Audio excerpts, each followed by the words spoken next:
Serious 4 ने नोंगशिम को दिक्कतें दी। अब K9 के प्लेयर्स NSQ आसपास नजर आ जरूर रहे हैं, बट इस सब के बीच में आप ओजी को देखिए, वो टीम जो एक समय पर बिल्कुल बैक ऑफ द जोन थी, जंगल के एरिया पर थे ये प्लेयर्स, ये वहां से आते आते क्रॉस रोड्स के जो डिप एरियाज होते हैं वहां पहुंच चुके हैं। बस एरियाज को इनको होल्ड कर करके रखना है। थोड़े बहुत शॉट्स दिए जरूर गए हैं, लेकिन अब खुद को हील करने की बारी, वापस रीसेट और फिर से होगी फाइट्स। सारी टीम्स अभी के लिए ना बस अपने जो होल्डिंग स्पॉट्स है ना उसकी तलाश कर रहे हैं, और अभी तक ज्यादा दिक्कतें हुई नहीं है टीम्स को। K9 को आप देखिए, उनका भी वो बढ़िया जो रोटेशन है वो देखने को मिलता हुआ। डिवाइन कुछ शॉट्स पर कनेक्शंस वहां पर बने नहीं, हार्ड कवर्स वो एम रहेगा अभी के लिए टीम्स का। कुछ टिप्स के राउंड भी जो टीम्स है वो हमें देखने को मिल रही है। सीजी ओसाका वो भी सर्कल के अंदर मौजूद, और K9 बिल्कुल edge oriented gameplay. Mysterious 4 वो भी एज ओरिएंटेड यहाँ पे खेल रहे हैं, बट ह्यूनबिन उन्होंने स्पॉट किया क्लच गॉड को, और मौका दूसरा मिलेगा नहीं। Instant knock, instant finish. एक और खिलाड़ी चलिए अलविदा कह चुका है इस पूरे मैच को। प्लेयर्स अभी भी बचे जरूर हुए हैं, फाइट्स अभी भी होंगी जरूर, लेकिन धीरे धीरे थोड़ा समय निकलेगा। और आप सोचिए, ये तो पहला दिन, इनफैक्ट पहला ही इरैंगल है। आज के दिन के अंदर और भी मैचेस होने वाले हैं, सर्कल्स बदलेंगे, फ्लाइट पाथ्स बदलेंगे, टीम्स की स्ट्रैटेजीज थोड़ी बदल सकती हैं, बट स्टार्टिंग के मैचेस इसलिए जरूरी हो जाते हैं क्योंकि आपको भी पता है कि आप अपनी स्ट्रैटेजीज को जितना ज्यादा निखारना चाहें, जितनी कम गलतियां करना चाहें, उससे आपको एक अच्छी शुरुआत मिल सकती है। Team Soul, they need to start big, they want this game, will they be able to have this game? Important सवाल है। हालांकि अभी के लिए अच्छी बात ये कि सर्कल के अंदर वो जो टीम है वो मौजूद है। सदर्न जो साइड का एरिया है वो उनके पास मौजूद रहेगा, व्हीकल्स भी हैं, लूट वो भी उनके पास बढ़िया हमें देखने को मिल रही है, और यहाँ से अब सर्कल की जो कहानी है वो बहुत ही ज़्यादा अहम रहेगी। बट नेबुला को आप देखिए, सर्कल के सेंटर पे होने के बावजूद एक स्प्लिट हमें देखने को मिल रहा है, और आदि वो हैं जो व्हीकल लेकर के अभी के लिए आसपास के जो एरियाज हैं वो स्काउट करते हुए नजर आ रहे हैं। K9 थोड़ा और ईस्टर्न साइड जा रहे हैं। अभी तक नॉर्थ ईस्टर्न एजेस के राउंड थे, लेकिन अब वो जो पूरा ईस्टर्न एज है ना वो अपने आप के लिए स्काउट करना चाहते हैं, बेहतर इंटेल वो कलेक्ट करना चाहते हैं। ट्रू रिपर्स वो प्रिजन की जो हिल्स रहती हैं वहां पर वो मौजूद, लेकिन अब जो अगला जो जोन शिफ्ट है ये अहम रहेगा। और ये लीजिए, एक हल्का सा ईस्टर्न शिफ्ट आया। नेबुला अभी भी सर्कल का वो सेंट्रल एरिया उनके पास मौजूद है। फाबियान अपनी टीम से अभी थोड़ा सा दूर है, लेकिन धीरे धीरे जा करके आई थिंक वो एक स्प्लिट के अंदर अपने प्लेयर्स को रखना चाहेंगे। मिस्टीरियस 4 के लिए मैड किंग्स एक चुनौती बन सकते हैं, ऐसे में मुश्किलें बहुत ज्यादा उनके लिए बन सकती है। बट K9 के ओमेगा, उनका अपनी टीम से स्प्लिट आप देखिए कितना ज्यादा अलग। ट्रू रिपर्स भी स्प्लिट में खेल रही है, जहां जेली को थोड़ा अलग छोड़ा गया अपनी टीम से। ऐसे में मल्टीपल टीम्स, इनफैक्ट जेपी के प्लेयर्स को भी देखा जा सकता है, उनकी तरफ से भी एक डिसेंट, छोटा ही सही लेकिन एक डिसेंट सा स्प्लिट नजर आता हुआ। इंफॉर्मेशन मैंशन के एरिया से लेकर के शेल्टर तक का इंफॉर्मेशन कितना अलग होता है वो जरूरी है। और आप K9 को तो देखिए, निंजा बॉय वो कहां पर मौजूद है, और बाकी के 3 प्लेयर्स वो काफी ज्यादा नीचे। और ये बड़े स्प्लिट्स की जो हम बात कर रहे थे ना, वो यहाँ पर काफी ज्यादा बेहतर तरीके से दिखाए जा रहे हैं, बट वो रिस्की भी है। अगर आइसोलेटेड प्लेयर्स पकड़े जाते हैं दिक्कतें बढ़ सकती है। ठीक है, आपको इंटेल की आवश्यकता है, पर देखना अहम रहेगा कि K9 वो कैसे इतने बड़े स्प्लिट्स के साथ आगे बढ़ती है। हालांकि पहले भी हमने उनको देखा है, उनका वो प्ले स्टाइल ही है कि वो स्प्लिट्स के साथ खेलते हैं, और अभी के लिए तो ऐसा लग रहा है कि प्लेयर्स वो रीयूनाइट होने की कोशिश कर रहे हैं। बट ये लीजिए, हाइड्रो शुरुआत उन्होंने करी, स्लग उनको नॉकआउट किया गया है, और उनके आसपास क्लोज प्रॉक्सिमिटी में कोई भी नहीं। जेली इजीली फिनिश कंफर्म भी करेंगे। आराम से वो फिनिशेस अपने हिस्से में लेकर के जाने की शुरुआत करेंगे। इस गेम के लिए खाता तो खुला है, लेकिन कितना आगे, क्योंकि थोड़ी देर पहले ही हमने देखा था ये टीम उन्नोवर अपनोए का ब्रिज क्रॉस करके आए थे ट्रू रिपर्स के प्लेयर्स। मतलब यहाँ की इंटेल नहीं, इंफॉर्मेशन नहीं। And when we talk about a team like K9, तो ये सेवर्नी से यहाँ तक आना शुरू करते हैं, तो अराउंड द सर्कल रोटेशन करके एकदम जोन के सदर्न साइड पर आना K9 के लिए कितनी सही चीज थी, उस चीज के ऊपर चर्चा होगी जरूर। लेकिन यहाँ पर गॉब्लिन थोड़े बहुत शॉट्स लिए जरूर उन्होंने, उससे ज्यादा अभी के लिए कुछ नहीं, लेकिन देखते देखते जोकर उन्होंने एक खिलाड़ी को डाउन किया जरूर है, पर वो डाउन एंड आउट करते हुए क्या नजर आ पाएंगे। सदर्न एज की कंटेंशन की ये फाइट है, और टीम सोल काफी बढ़िया तरीके से जो एग्जीक्यूशन है फाइट का वो हमें देखने को मिला। निंजा बॉय उनको फोर्स किया गया कि वो यहाँ से निकले। गॉब्लिन हालांकि उनके पास शॉट जरूर आए, ओमेगा वो कवर फायर दे रहे थे, डैमेज आया, लेकिन उससे उतना कुछ खास फर्क पड़ेगा नहीं। और इसी के साथ जो शुरुआत है टीम सोल की वो हो चुकी है। एक फिनिश आया है, पर अभी भी सर्कल के अंदर जाना वो बड़ा चैलेंज रहेगा। पाइन उन्होंने नकुल को स्पॉट करके डाउन किया, और MTR वो अब गेट कीप करने के लिए पूरी तरीके से तैयार है टीम सोल को। नकुल को खो दिया टीम ने, लेकिन टीम का पहले पूरा ध्यान वो ऑलरेडी K9 की तरफ को था।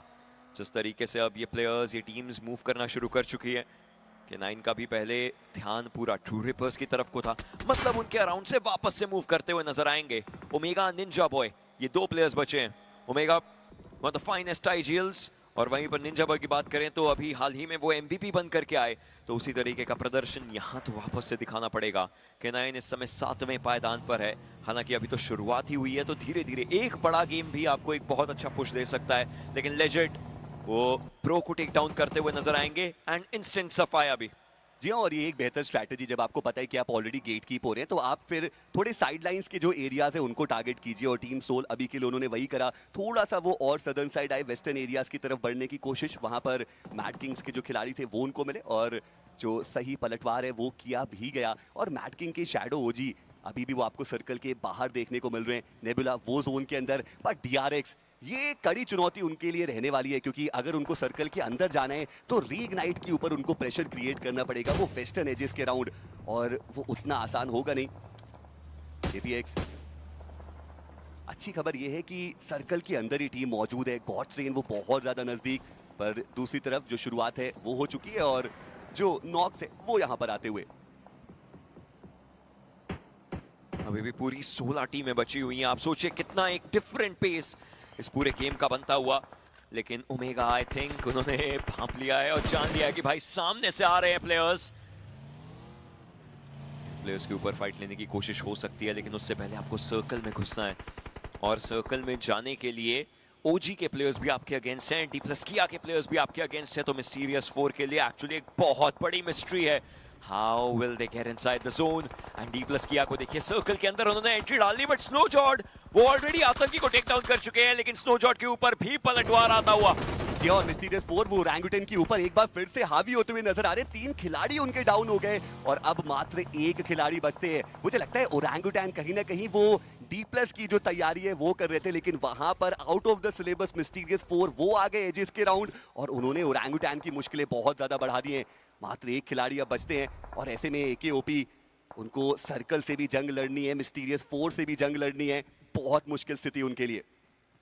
AKOP के लिए यहाँ पर बैकएंड पर रहना एक सही स्थिति होगी या नहीं, क्योंकि देखिए एक फर्स्ट एड है उनके पास, अराउंड द जोन अगर वो जाते हैं तो फिर एक लंबी रोटेशन, और ऐसे में हमें भी पता है कि चौथा सर्कल से 5वां सर्कल बहुत ज्यादा डैमेज देता हुआ नजर आ सकता है। सो ऐसी रोटेशन थोड़ी दिक्कत भरी हो सकती है, लेकिन दूसरी तरफ बनी उन्हें टेक डाउन किया जा चुका है। हीरो का भी अंत यहां करते हुए प्लेयर्स नजर आएंगे, व्हीकल घुमाने की कोशिश की, लेकिन क्या ये फाइट सही हो पाएगी? डैमेज अच्छा खासा दिया, बट ओमेगा फ्रॉम मिस्टीरियस 4 उन्होंने एब्स को इस पूरे मैप से उखाड़ के बाहर फेंका है, और मात्र 1 फिनिश जो इस मुकाबले से टीम ओरंगुटन वो अपने खाते में लेके गए, बट मिस्टीरियस 4 5 उनके खाते में आ चुके हैं। वही दूसरी तरफ मुश्किलें मैड किंग्स के लिए बढ़ चुकी है, मात्र 1 अंक जो मैड किंग्स यहां से लेकर के गए, रिजेक्ट के अगेंस्ट उनकी वो फाइट थी।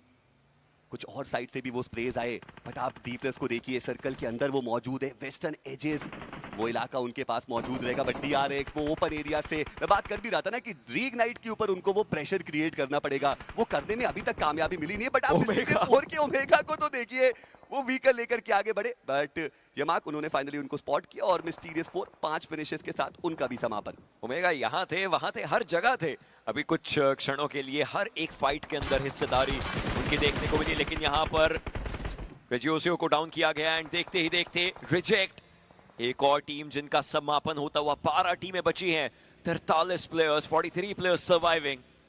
DRX के शायशे उनको चलिए अभी के लिए रिवाइवल की सख्त दरकार होगी। दूसरी तरफ ट्रू रिपर्स थियोलमाओ गॉब्लिन को टेक डाउन करते हुए नजर आएंगे, और वो खात्मा भी करते हुए नजर आएंगे।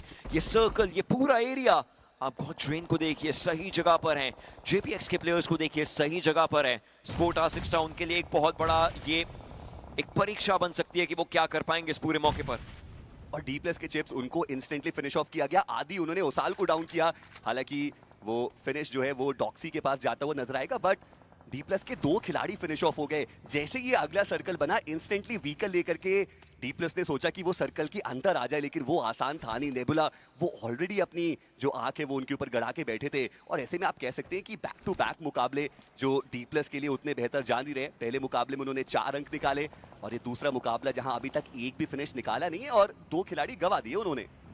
12 टीमें ये प्रॉपर बची हुई हैं। ये 40 खिलाड़ी जो जीवित हैं, 5वें से 6ठे सर्कल के अंदर बहुत सारी टिक्स यहाँ पर ट्रिक्स होती हैं जो आपके अगेंस्ट जा सकती हैं। Will have to see and understand क्या किया जा सकता है प्लेयर्स के द्वारा। 4 प्लेयर्स बचे हुए डीआरएक्स के, वो पूरे के पूरे रीइग्नाइट के प्लेयर्स के साथ फाइट लेना चाहते हैं, लेकिन ह्यूनबिन जोन का वो डैमेज उनको पड़ने लग जाएगा। अपने आप को जोन के अंदर लेकर के आना है, शॉट दोनों तरफ से पड़ रहे हैं, मतलब यहां से मूवमेंट करनी पड़ेगी। लेकिन क्या ये मूवमेंट उनके लिए सही रहेगी? क्या जहां वो जोन के अंदर जा रहे हैं वहां कहीं कोई और टीम, कोई और खिलाड़ी मौजूद ना हो? एंड ट्रू रिपर्स वो भी फाइट्स करना चाहते हैं, but reignite it looks like उनका कोई एक स्पार्क है जिसे वो यहीं पर वापस से एक ज्वाला में तब्दील करने की पूरी कोशिश करते हुए। और ह्यूनबिन उनको डाउन किया गया है। टीम नेबुला, वो विलन आर जिस चीज की हम बात करते हैं वो यहाँ पर भी चलती हुई। डीआरएक्स के एक और खिलाड़ी वहां पे सो इजी, उनको टेक डाउन किया गया। मुश्किलें बढ़ रही है क्यूएक्सी, क्या वो यहाँ पे सरवाइव कर पाएंगे इस रात को? वो देखने वाली बात रहेगी। शॉट्स उनके ऊपर भी आ रहे, डैमेज उनके ऊपर बहुत ज्यादा आया है। वहीं अगर रीइग्नाइट की बात करें, दिक्कतें उनकी बढ़ती हुई। एंड एमटीआर वो अभी भी सदर्न एजेस के राउंड, बट डीआरएक्स वो इस मुकाबले से बाहर हो जाएंगे। मात्र 3 अंक वो इस मुकाबले से लेकर के जा पाए। वो बड़े बड़े नाम जिनसे एक्सपेक्टेशंस बहुत ज्यादा थी, ओशन अभी के लिए वैसा प्रदर्शन देखने को मिल नहीं पा रहा है। बट इसका यही मतलब है कि एक्सपेक्टेशंस रखना और एक्चुअली यहां पर अपने आप से उन एक्सपेक्टेशंस के बेंचमार्क को सेट करना कितना डिफरेंट हो सकता है, कितना अलग हो सकता है। लेजिट उनके पास 3 फिनिशेस आ चुके हैं। अभी थोड़ी देर पहले हमने देखा कि उन्होंने कुछ खिलाड़ियों को खत्म करके अपने फिनिश नंबर्स बढ़ाए थे, पर उनके सामने एक और कड़ी परीक्षा आ रही है। They have to go for the fight. True Rippers already पहले गॉब्लिन को टेक डाउन कर चुके हैं, इस बार और ज्यादा मुश्किलें हो सकती हैं। जोकर उनके ऊपर बैकएंड से भी शॉट्स पड़ रहे हैं। ट्रू रिपर्स एक दरकार रहेगी, हर्ष को पीछे छोड़ा गया सिर्फ इसलिए कि अगर कोई प्लेयर बाहर निकले तो हर्ष बैकएंड से फाइट लेने की कोशिश करें। थ्रोएबल्स किए जा रहे हैं, स्प्लैश डैमेज देने की कोशिश। कियो लमाओ पूरा चकमा देते और इस सब के बीच में D+ किया, उनका भी समापन होता हुआ। टीम सोल मुश्किल स्थिति है क्योंकि पीछे से अब ब्लू का जो डैमेज आने वाला है, लेकिन एक परफेक्टली कुक ग्रेनेड वो आगे जाएगा कियो की तरफ से। जोकर वो बचते एकमात्र खिलाड़ी और ट्रू रिपर्स 3 खिलाड़ी उनके शेष 4 फिनिशेस आए और यहां पर वो बेहतर प्रदर्शन दिखा करके गए हैं। भाई दूसरी तरफ रीइग्नाइट मुश्किलें उनकी बढ़ती हुई। टीम नेबुला वो रुकने का नाम नहीं ले रहे। 10 फिनिशेस वो ऑलरेडी निकाल चुके हैं और जिस चीज की हमने बात की बिना की जो फायर पावर है वो इस टीम की बहुत ज्यादा स्ट्रॉन्ग। वो सर्कल का सेंटर उन्होंने अर्ली ऑन ऑक्यूपाई किया और उसके बाद से हर एक टीम जो जोन के अंदर आने की कोशिश कर रही है उनकी मुश्किलें उन्होंने बढ़ाई है। एजेस का एरिया अभी भी उनके पास मौजूद रहेगा, पर दूसरी तरफ टीम के 9 मात्र 1 प्लेसमेंट पॉइंट और मात्र 1 फिनिश इस मुकाबले से उनके खाते में।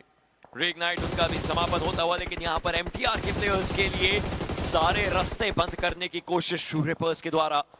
कियो लमाओ थोड़े बहुत शॉट्स उन्होंने लिए, लेकिन इससे उन्होंने अपनी लोकेशन के बारे में बता दिया, अपनी इंफॉर्मेशन उन्होंने दे दी है।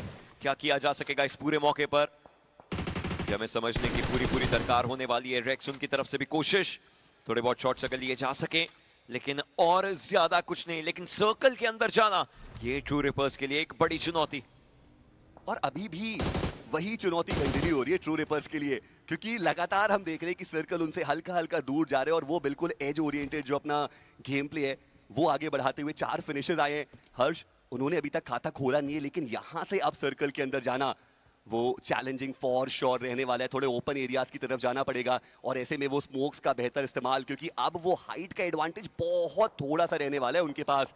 और एमटीआर ओपन एरियाज में रहने के अलावा कोई दूसरा ऑप्शन उनके पास रहेगा नहीं।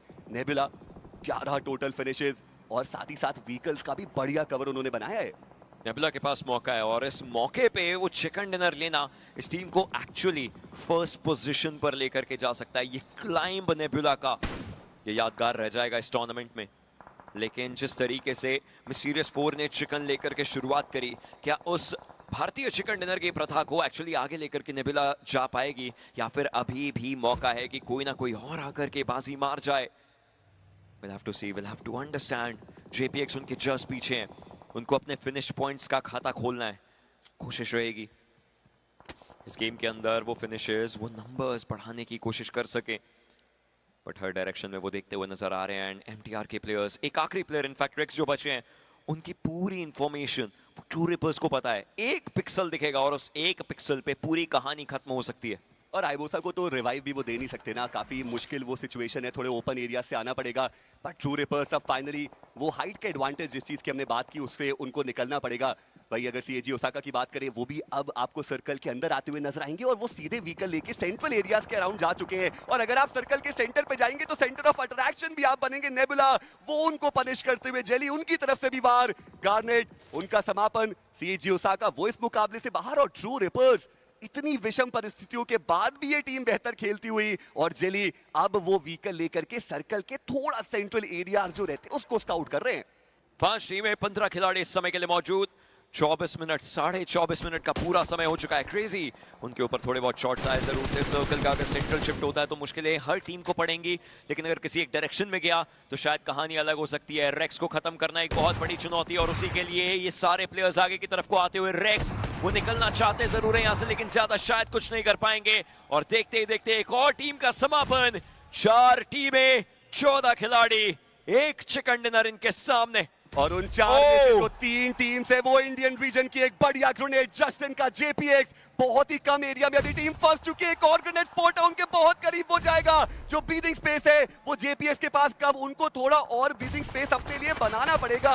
और ऐसे में अब व्हीकल लेकर के थोड़ा ध्यान भटकाया जा रहा है, थोड़े और एरियाज में स्प्रेड होने की वो कोशिश, पर जो वार है वो भी उनके ऊपर आता हुआ। 6 स्टार उनके ऊपर आए, आधी थोड़ी सी उनकी पोजीशन रिवील थी, शॉट लिए गए जस्टिन की तरफ से, लेकिन वो कनेक्शन नहीं आया। जेपीएक्स के ऊपर पूरा प्रहार करने की वो कोशिश थी, ग्रेनेड्स आए थे, लेकिन फिर पूरा ध्यान बैकएंड पर नेबुला के प्लेयर्स की तरफ का उनका यहां पर जाता हुआ। डेल्टा वो भी अपनी मूवमेंट थोड़ी बहुत करते हुए ओपन एरियाज के अंदर व्हीकल्स लेकर के जाना, हमें भी पता है कितनी दिक्कत की बात हो सकती है। कहीं से भी आपको प्लेयर स्पॉट कर सकते हैं, आपको टेक डाउन कर सकते हैं। बट शो देखते ही देखते स्प्रे ट्रांसफर में एक और खिलाड़ी को डाउन किया। अब जस्टिन उनकी बारी, वापस से एक एक करके प्लेयर्स को टेक डाउन करने की, खत्म करने की। जेपीएक्स थोड़ा बच करके अब कदम रखने पड़ेंगे क्योंकि आगे कुआं, पीछे खाई, हर तरफ तबाही। नेबुला के प्लेयर्स बैकएंड से उनको देखते हुए, सामने गॉड्रेन, लेकिन गॉड्रेन के ऊपर भी हावी होने के लिए ट्रू रिपर्स आ गई है। और 13 फिनिशेस जो टीम नेबुला के पास है, सर्कल का पूरा कंट्रोल उनके पास मौजूद है। नोमी चली, उन्होंने एक और फिनिश निकाला, अब उसको 14 कीजिए। जेपीएक्स अब यहां से आगे बढ़ पाना वो बहुत मुश्किल उनका रहने वाला है, बिल्कुल एजेस पे वो फंस चुके हैं। भाई दूसरी तरफ ट्रू रिपर्स के हर्ष, उनका ग्रेनेड, डेल्टा उनको टेक डाउन किया गया। अभी के लिए टीम नेबुला वो एक बहुत बड़े चिकन डिनर की तरफ अग्रसर। आप बस मिनी मैप में देखिए, उनके पीछे तो कोई है ही नहीं, जो भी टीम है वो उनके आगे है। पूरा जो मैप का कंट्रोल है वो नेबुला ने अपने खाते में ले लिया है। This is not looking good for the other 3 teams. But nebula को एक चीज की दिक्कत हो सकती है, वो लो ग्राउंड टू हाई ग्राउंड जाना है। इनफैक्ट अब वो खुद अपने आप को आगे लेकर के आ रहे हैं। एक हेडशॉट दिया जरूर था, बट नोमी की एचपी देखिए, 11 बुलेट्स उनके पास। वापस खुद को हील करना पड़ेगा। एनिमीज हेड करके क्रेटोस को वो लोकेशन बता दी गई है। एक ग्रेनेड डालने की कोशिश, एक ग्रेनेड दागने की कोशिश। ये जो 3 टीमें बची है इनके बीच में एक बहुत बेहतरीन ये युद्ध होता हुआ। बट ट्रू रिपर्स के प्लेयर्स, उन्हें पता चल चुका है कि उनकी इंफॉर्मेशन पूरी नेबुला के पास आ चुकी है। और ट्रू रिपर्स की जितनी तारीफ की जाए उतनी कम रहेगी। 8 फिनिशेस उन्होंने निकाल दिए। एक खिलाड़ी उन्होंने अपना काफी पहले गवा दिया था। हर बार सर्कल सदर्न साइड से उनसे दूर जाता हुआ 3 टीम से बीच में वो फाइट लेकर के अपने आप को सर्कल के अंदर लेकर के आए। और अब सर्कल एक बार फिर से उनसे दूर जाता हुआ। नेबुला उनके खाते में ये सर्कल है। अभी तक फायर पावर उन्होंने बहुत उम्दा दिखाई और अब उनका ये काम है कि वो रेजिस्टेंस प्रोवाइड करे एजेस पे और इन दोनों ही टीम्स को जोन के अंदर पहुंचने ना दे। सब ट्रू रिपर्स को दिक्कतें हो सकती हैं। ऊपर सर्कल पर नजर डालिए, ट्रू रिपर्स सर्कल के बाहर है। अगले कुछ सेकंड्स के अंदर एक टीम जिसका सफाया हो सकता है वो ट्रू रिपर्स बननी ही चाहिए। 40 मीटर का फासला, लेकिन चाहे आप 1 मीटर दूर हो, चाहे आप 40 मीटर दूर हो, मुश्किलें बहुत ज्यादा बन सकती हैं। क्योलमाओ, जेली, हर्ष, काफी दिक्कत की परिस्थिति इन प्लेयर्स के लिए होती हुई नजर आ सकती है। लेकिन नेबुला का भी पूरा ध्यान भटका हुआ था बैकएंड पर। जेपीएक्स के प्लेयर्स वो उस जगह पर ध्यान रख करके बैठे हुए थे, लेकिन अब इन प्लेयर्स ने मूव करना शुरू किया है। और यहां से अब देखना इंपॉर्टेंट रहेगा कि टीम नेबुला वो किस प्रकार से अपनी नर्व्स कंट्रोल करती है। हर्ष वो व्हीकल लेकर के आगे आए, वो स्विच एंड बेट जो स्ट्रैटेजी है वो यहां पर हमें देखने को मिल रही है। ग्रेनेड जरूर किया गया। फिनिक्स वो दूसरी तरफ जेपीएक्स के क्रेजी को डाउन करेंगे। 2 टीम से एक साथ लड़ती हुई नेबुला ई-स्पोर्ट्स और क्रेटोस, उन्होंने क्योलमाओ को डाउन किया। वो ऑफ गार्ड एंगल जो उन्होंने क्रिएट करने की कोशिश की थी उसको पूरी तरीके से डिनाई किया गया। जेली के काफी करीब है ग्रेनेड और उन्हें डाउन भी करेगा। आदि इस बार आदि है और ये अंत भी बनना चाहेगा। हर्ष उनको आखिरी लाइफलाइन बना करके रखा हुआ है, लेकिन कितनी देर तक। आदि बार बार ग्रेनेड्स कर करके आगे जाते हुए he knows that he wants that win, he knows he'll get that win. Nebula, super nebula explode होती हुई और सेलिब्रेशंस जहां इस गेम के साथ पहला पायदान अपने नाम करते हुए